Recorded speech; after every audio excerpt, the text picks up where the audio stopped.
Hi there, this video will help your HS002W base station to pair a single sensor.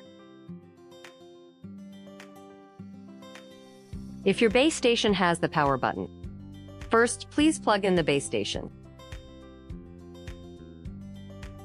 Then long press the V button for 5 seconds until 4 numbers flashes blue light.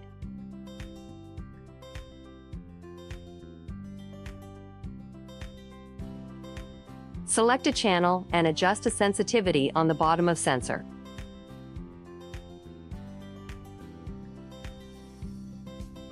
Finally, trigger the sensor to finish the pairing. Zone 1.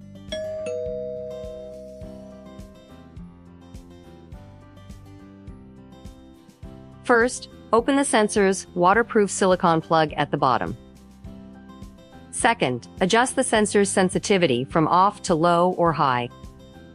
Next, please plug the base station into the power source to turn it on. Finally, brief press the pair button and wave your hand in front of the sensor to trigger it. Zone 1. Congratulations! The pairing is successful. With the HS002W, welcome home.